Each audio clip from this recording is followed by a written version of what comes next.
नमस्कार दोस्तों, स्वागत है आप सबका आपके अपने YouTube चैनल वासु जी सेंटर पे।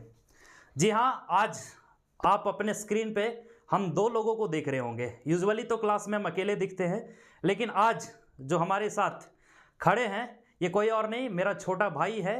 और इन्होंने हाल ही आज रिजल्ट जारी किया गया है और इंडिया के जो टफेस्ट एग्ज़ाम में से एक जो निमसेट का एग्ज़ाम होता है उसमें पूरे ऑल ओवर इंडिया में इन्होंने 131 रैंक 131 रैंक लाकर अपनी उम्मीदों को एक नया उड़ान दिया है और अपने सपनों को पूरा किया है।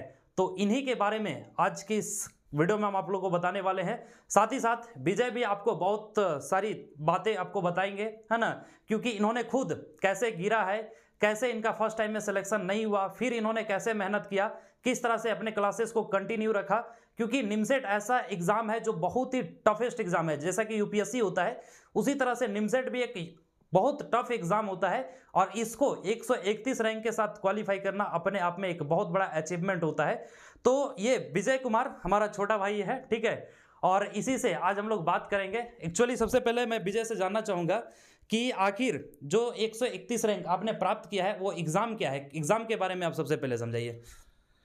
बेसिकली ये निमसेट एग्ज़ाम है जो कि यानी हर साल कराती है, एनटीए कराती है, नेशनल टेस्टिंग एजेंसी। और इससे क्या होती है कि आप कभी भी यानी सॉफ्टवेयर फील्ड में जाना चाहते हैं तो उसमें रास्ते एक तो है आईआईटी, दूसरा है आपका एनआईटी के थ्रू, और उसमें से एमसीए करके आप जा सकते हैं।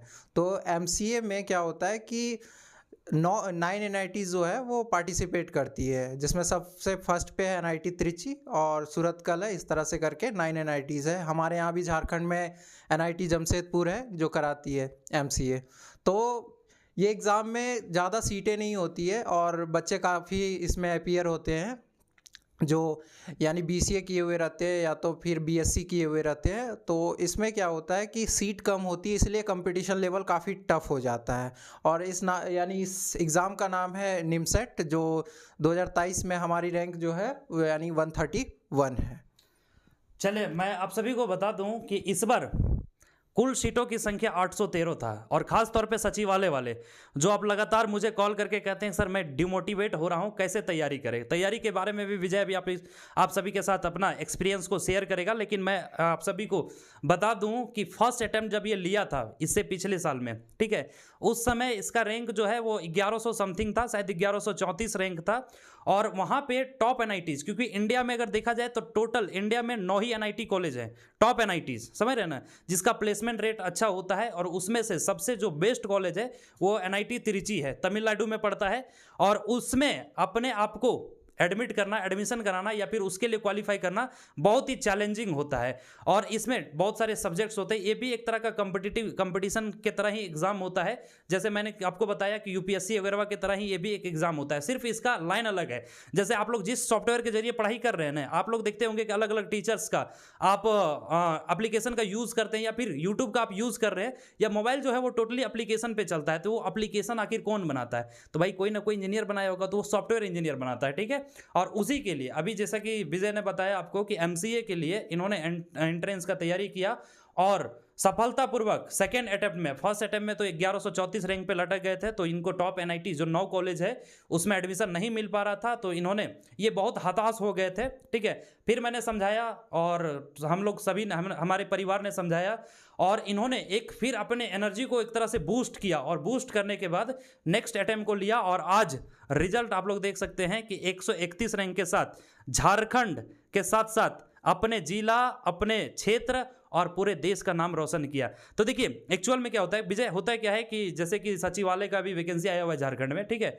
तो झारखंड में क्या हुआ है कि 3 से 4 बार सचिवालय का वैकेंसी को रद्द कर दिया गया। इससे क्या है कि कुछ ऐसे बच्चे हैं जो 4 साल से, कुछ 5 साल से, कुछ 8 साल से तैयारी में लगे हुए हैं और वो क्या होते हैं कि डिमोटिवेट हो जाते हैं। तो अपने आप को कैसे मोटिवेटेड रख सकते हैं, क्योंकि आपका जो है वो सबसे ज़्यादा मैथ, इतना टफ मैथ्स है ना, आईआईटी लेवल का मैथ्स को आप सॉल्व करते थे, या फिर जो भी आपका कंप्यूटर से रिलेटेड जो भी क्वेश्चन रहता था या इंग्लिश से रिलेटेड, तो आप इतने टफेस्ट एग्जाम को इतना इजीली तरीके से, क्योंकि मैंने आपको देखा है कि मैथ सॉल्व करते हुए, तो कैसे कर लेते थे आप, थोड़ा सा सजेस्ट कर दीजिए। देखिए क्या होता है कि हम लोग यानी एक जो आप लोग का सचिवालय ये सब में है, तो उसमें क्या होता है कि मैथ उतना टफ लेवल पे नहीं होता है। हमारा एग्ज़ाम जो है वो एनटीए कराती है और लगभग आईआईटी लेवल का एग्ज़ाम होता है। इसमें क्या होता है कि जब आप आईआईटी का कॉल यानी एंट्रेंस देते हैं, तो उसमें क्या होता है कि 18,000 सीटें होती है लगभग आईआईटी और एनआईटीज़ मिला करके। लेकिन उसमें लगभग यानी 10 लाख से ऊपर कैंडिडेट यानी अपीयर होते हैं। लेकिन यहाँ पे क्या होता है कि हमारे एंट्रेंस टेस्ट जिसमें हम दिए हैं उसमें से 800 के यानी 813 सीटें हैं। लेकिन यहाँ पे क्या है कि सीटें कम होने के साथ इसमें क्या है कि बच्चे तो है 30,000 के आसपास कंपटीशन फाइट करते हैं। लेकिन यहाँ पे क्या होता है कि अगर एक रैंक भी आगे पीछे अगर होता है तो आपको यानी कॉलेज नहीं मिलेगा बढ़िया, और अगर बढ़िया कॉलेज नहीं मिलता है तो आपका प्लेसमेंट भी गिर सकता है। और जहाँ तक ये बात यानी बात कर रहे हैं कि सचिवालय का जो तैयारी कर रहे हैं डीमोटिवेट हो जाते हैं, तो ऐसा देखिए मेरे साथ भी हुआ है। मैंने भी बीसीए के साथ प्रिपरेशन किया, काफ़ी मेहनत के साथ लगा रहा। मतलब भैया देखते थे 8-8 घंटे में काफ़ी पढ़ाई किया, 8 से 10 घंटे। ऐसा होता था कि यानी बैठ के पढ़ रहे पता ही नहीं चलता था कि दिन कैसे, हाँ, दिन और रात का पता ही नहीं चलता था। तो काफ़ी मेहनत की है, लेकिन उस अकॉर्डिंग क्या होता है कि एग्ज़ाम का प्रेशर कभी कभी नहीं झेल पाते आप। तो 2022 में ऐसा ही हुआ था मेरे साथ कि एग्ज़ाम का प्रेशर थोड़ा ज़्यादा था, तो नहीं झेल पाए। अब उसके बाद क्या हुआ कि जब फैमिली वालों ने, मैं तो डिमोटिवेट थोड़ा सा हुआ था, लेकिन क्या हुआ कि आप थोड़ा देर के लिए डिमोटिवेट होते हैं तो अपने आप को थोड़ा सा सजेस्ट कीजिए कि आगे क्या है, क्योंकि वहाँ पे ख़त्म नहीं हो जाता ना। जहाँ पे आपका डिमोटिवेशन आता है, मेरे अकॉर्डिंग वहाँ से अलग अलग रास्ते खुलते हैं। आप अगर सोचना शुरू कीजिएगा तो आगे बहुत सारे रास्ते हैं, डिफरेंट वेज है। तो ऐसा ही मैंने बैठ करके एक मंथन किया, यानी सर्वे किया कि क्या क्या कर सकते हैं इसमें, प्राइवेट कॉलेज से करें या यानी एक और अपने फ्यूचर को, अपना लाइफ को एक और मौका दें। तो घर वालों का और मेरा सजेशन यही निकला कि एक बार और मौका देते हैं, एक बार और नहीं होगा तो थोड़ा और देखेंगे अगले बार क्या होना है, लेकिन एक बार अपने आप को मौका दे के देखते हैं कि क्या होता है। तो इसमें क्या है कि हमने मौका दिया अपने आप को, काफ़ी मेहनत किया, दिन भर यानी दिन रात करके जैसे लगे रहे थे। काफ़ी दोस्तों से कनेक्टिविटी टूट गई। मतलब ऐसा होता है ना कि आप कोई लक्ष्य पे लगे हुए हो, जैसे युद्ध पे जाता है सैनिक तो उसके परिवार से या कहीं से यानी कनेक्शन एक तरह से पूरा टूट जाता है। उसी तरीके से मेरा कनेक्शन लगभग लोगों से टूट गया और अपना लक्ष्य पे लगे हुए रहे। लेकिन आज देखिए मेरे लिए भी और हमारे परिवार के लिए सबसे खुशी का दिन है कि यहाँ पे हमारे यानी मेरा रैंक जो है 131, इससे दुनिया यानी इंडिया का सबसे बेस्ट जो एमसीए के लिए कॉलेज मानी जाती है एनआईटी त्रिची, जिसका एवरेज प्लेसमेंट अगर देखा जाए तो 13 to 15 लाख है, और अगर हाईएस्ट प्लेसमेंट देखा जाए अभी तो लगभग 42 से 50 लाख के आसपास है। ठीक है, जो इस बार 2022 में गया है 43 लाख के आसपास गया है। तो ये काफ़ी अच्छा अचीवमेंट है हमारे लिए भी।